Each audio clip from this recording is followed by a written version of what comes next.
Selamat pagi semua. Oke, hari ini kita akan melanjutkan pembahasan dari materi sebelumnya mengenai log litologi, di mana pada materi sebelumnya log litologi seperti spontaneous potensial log atau SP-log dan gamma relog telah kita bahas atau telah kita singgung sedikit pada materi sebelumnya. Nah, jadi salah satu fungsi atau kegunaan dari SP-log ini adalah mendeteksi lapisan-lapisan permeabel, di mana pada hasil rekaman pengukuran SP ini akan menunjukkan penyimpangan dari sel baseline-nya. Penyimpangan ini bisa ke defleksi negatif atau ke sebelah kiri dari sel baseline ataupun ke defleksi positif ke sebelah kanan dari sel baseline-nya, di mana penyimpangan ini akan tergantung kepada perbedaan salinitas atau konsentrasi garam terlarut antara air formasi dan mat filternya. Nah, pada lapisan permeabel yang berada pada salinitas air formasinya dapat mengakibatkan adanya pergeseran sel baseline. Jadi, sel baseline ini pada hasil rekaman pengukuran SP-log akan ditunjukkan dengan garis konstan atau garis lurus pada formasi selnya. Ketika si formasi ini berkontak atau kontak dengan litologi yang lain selain sel, maka dia akan menunjukkan defleksi ke kiri atau ke kanan. Jadi di sini saya ingin tegaskan bahwa sel baseline ini ditunjukkan dari ketebalan atau besarnya litologi sel yang ada pada pengukuran gitu ya. Jadi ketika dia berkontak dengan litologi sen, maka dia akan menunjukkan defleksi negatif. Sedangkan jika dia kontak dengan litologi seperti water, maka dia akan menunjukkan defleksi yang positif gitu. Apabila dia formasi atau litologinya adalah sel, maka dia rekamannya seperti konstan atau menunjukkan seakan-akan garis yang lurus. Oke. Kemudian kegunaan yang lain dari SP-log ini adalah menghitung besarnya resistivity air lapisan atau formation water atau disingkat dengan simbol RW. Sebelum kita masuk ke resistivity air lapisan, kita ketahui dulu apa itu resistivity. Jadi, apabila suatu benda dari bahan tertentu yang mempunyai bentuk dan ukuran tertentu dialirin arus listrik dengan kuat arusnya adalah I, ternyata akan memberikan potensial listrik atau V dengan satuan volt, sehingga dapat dikatakan bahwa benda tersebut mempunyai tahanan listrik sebesar R dalam ohm, di mana dapat disistematiskan seperti R sama dengan volt atau potensial listrik dibagi dengan kuat arus atau I dalam ampere. Nah, benda dari bahan yang sama apabila ukurannya berbeda dan dialirin arus listrik I dalam ampere ternyata akan memberikan potensial listrik yang berbeda pula. Ini berarti tahanan listriknya juga berbeda. Nah, besarnya tahanan listrik ini tergantung dari yang pertama bentuk ukuran bendanya, baik itu luas penampangnya maupun panjang daripada ukuran benda tersebut, dan tahanan listrik bahannya atau resistivity-nya. Nah, di sini batuan sedimen merupakan benda yang bahannya terdiri dari butir batuan atau matriks dan fluida pengisi pori, sehingga resistivity-nya tergantung kepada jenis batuannya ataupun litologinya, besarnya pori atau porositasnya, serta jenis fluida pengisi porinya atau fluid content-nya. Nah, Jadi pada pengukuran SPLOG dikenal adanya formasi resistivity factor atau bisa juga formation factor atau F, di mana formation factor ini erat hubungannya dengan resistivity, sehingga perubahan harga resistivity akan mempengaruhi besarnya F. Jadi jika batuan itu full berisi 100% air, maka RO-nya atau resistivity batuan berporinya sama dengan formasi faktor resistivity air pengisi pori atau FRW-nya. Jadi RO sama dengan FRW jika batuan berisi full 100% air.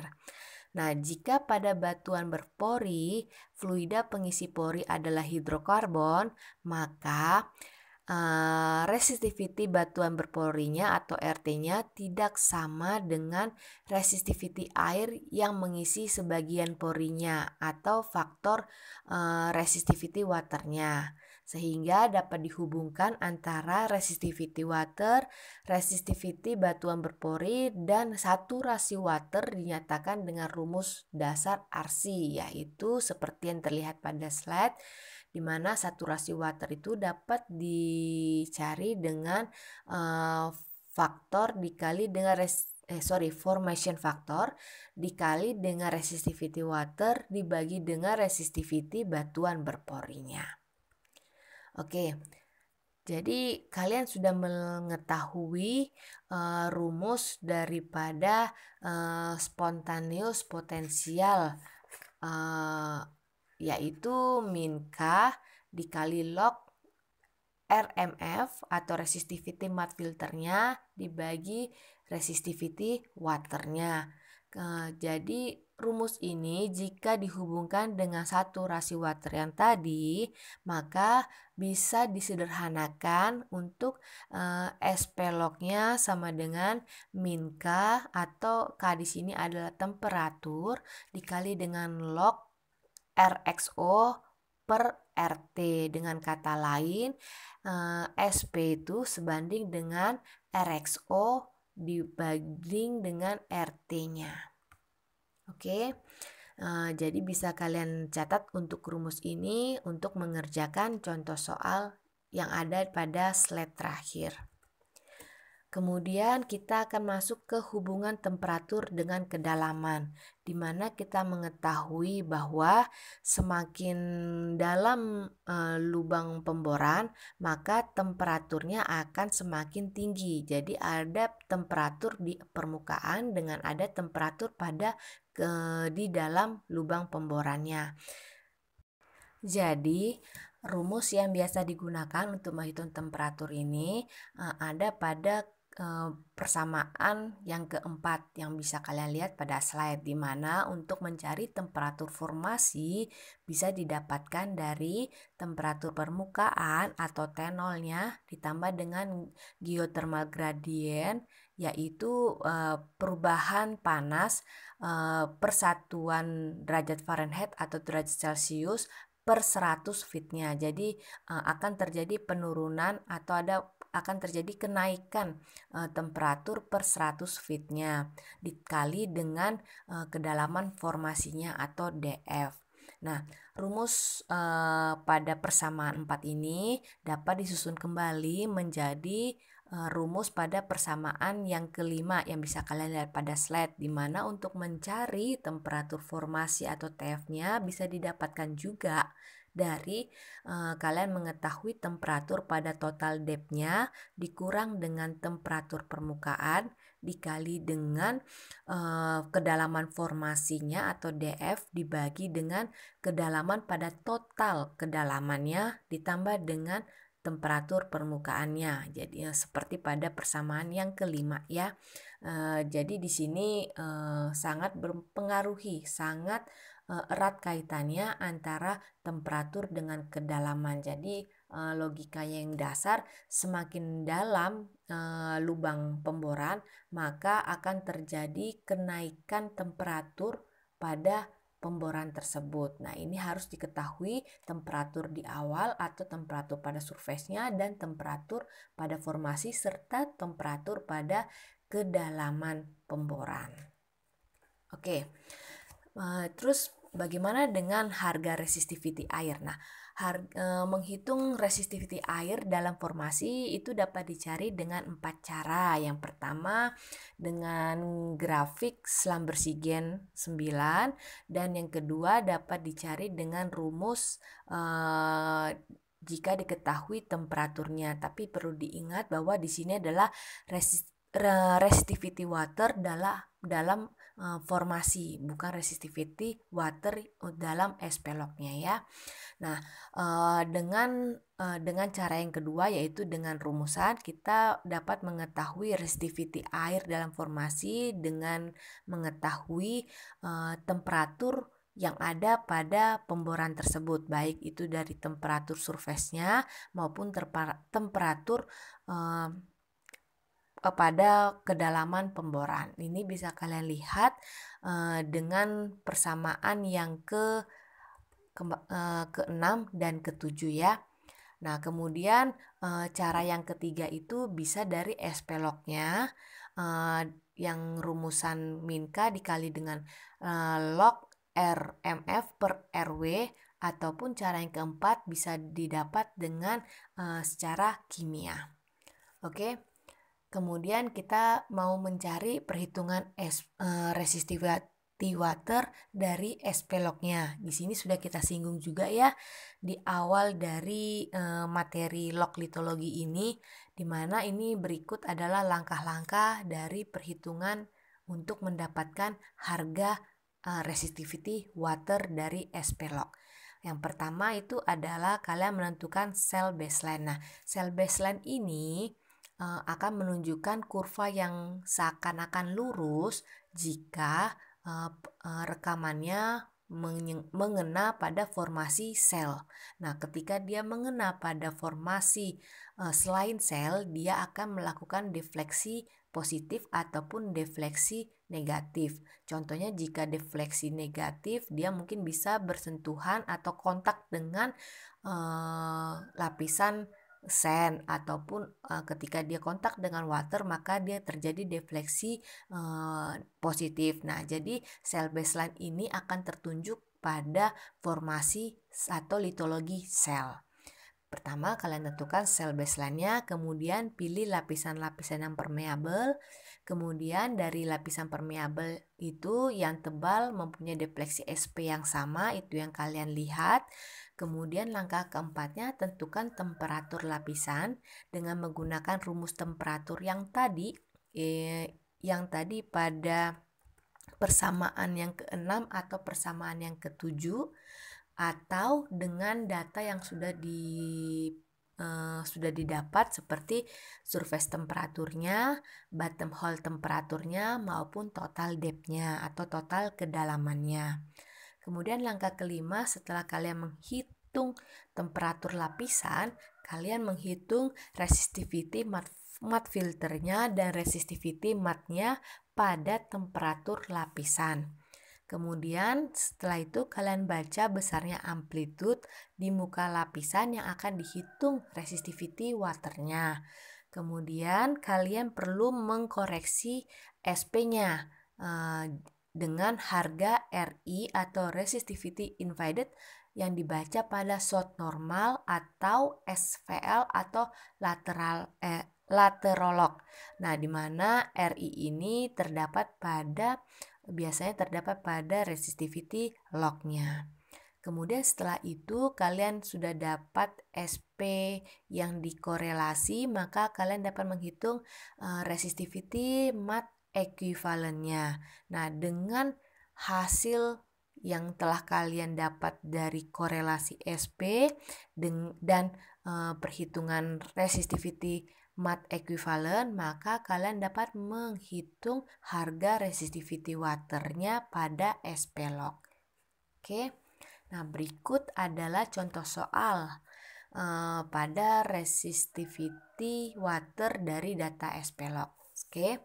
Jadi di sini kalian diketahui bahwa pada SP log diketahui resistivity mat filternya itu sebesar 2,5 ohm meter pada temperatur formasi 75 derajat Fahrenheit dan surface temperatur 60 derajat Fahrenheit.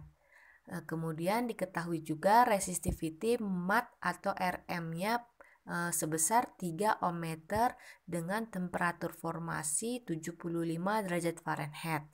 Total kedalamannya ada 10.000 feet dengan temperatur 160 derajat Fahrenheit. Nah, pada rekaman diketahui ketebalan daripada formasi yang ingin dicari itu adalah 20 feet pada interval di kedalaman 7.990 feet sampai 8.010 feet. Nah, diketahui juga SP-nya sebesar minus 80 mV, di mana RI dari hasil pengukuran log short normalnya itu adalah 70 ohm meter. Maka dari data-data ini dapat kalian hitung resistivity air atau RW dari data SP log-nya. Jadi pengerjaannya harus seperti ini dulu ya. Kalian harus mencatat, kalian harus mengklasifikasi apa sih data-data yang telah kalian ketahui dari soal. Yang pertama itu ada RMF-nya tadi 2,5 ohm meter pada temperatur 75 derajat Fahrenheit. Sedangkan resistivity mat-nya yang diketahui 3 ohm meter pada 75 derajat Fahrenheit, di mana temperatur permukaannya itu adalah 60 derajat Fahrenheit dengan total kedalaman itu ada 10.000 feet, di mana ada temperatur pada kedalaman 160 derajat Fahrenheit. Nah, di situ ditemukan ketebalan sebesar 20 feet pada interval 7.990 sampai 8.010 feet, di mana SP-nya itu minus 80 mV dengan RI yang dibaca pada log short normalnya itu adalah 70 ohm meter. Maka bisa kalian cari untuk RW-nya dengan langkah-langkah seperti pada perhitungan RW atau resistivity water dari SP log. Yang perlu kalian ketahui yang pertama itu adalah menentukan sel baseline-nya, tetapi karena di sini tidak memiliki tidak saya lampirkan data rekamannya, maka dilewatkan saja. Kemudian pilih lapisan-lapisan permeabel, itu juga dilewatkan saja. Kita langsung ke langkah yang keempat, tentukan temperatur lapisan dengan menggunakan rumus temperatur atau dengan data yang ada seperti surface temperatur, bottom hole temperatur, dan total depth-nya.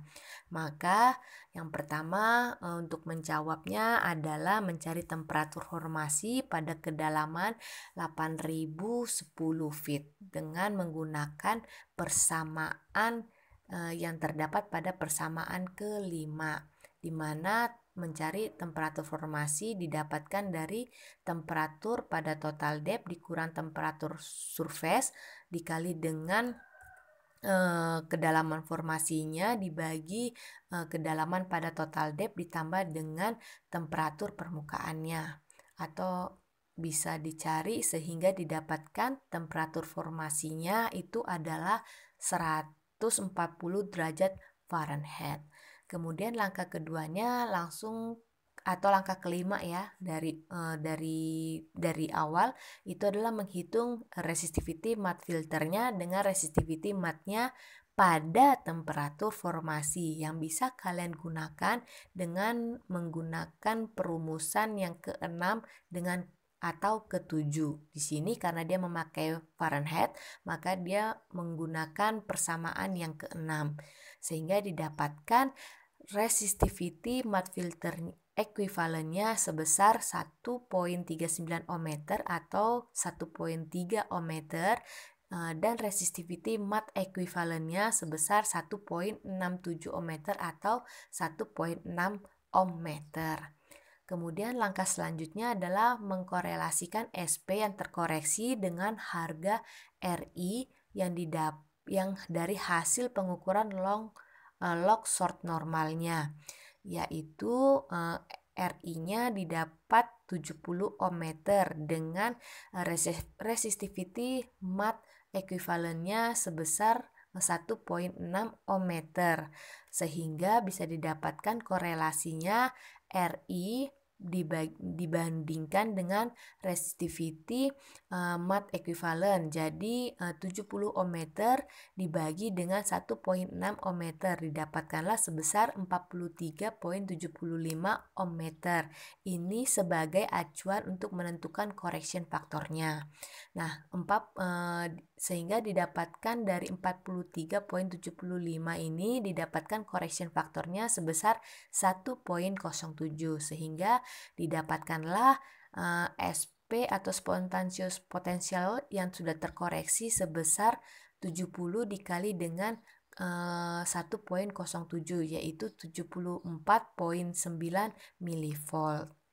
Kemudian masuk ke langkah yang keempat atau langkah yang terakhir pada overall perhitungannya, yaitu menghitung resistivity waternya dengan menggunakan rumusan dari SP sama dengan min K atau temperatur dikali dengan log resistivity mat filter equivalennya dibagi dengan resistivity water equivalennya, maka sudah kalian dapat nilai-nilai dan kalian substitusikan ke dalam persamaan ini, didapatkanlah RW-nya sebesar 0,12.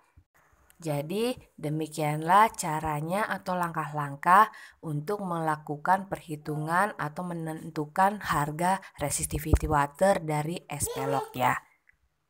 Oke, itulah pembahasan kita untuk salah satu contoh soal pada SP-log. Jadi saya akhirin untuk pertemuan hari ini.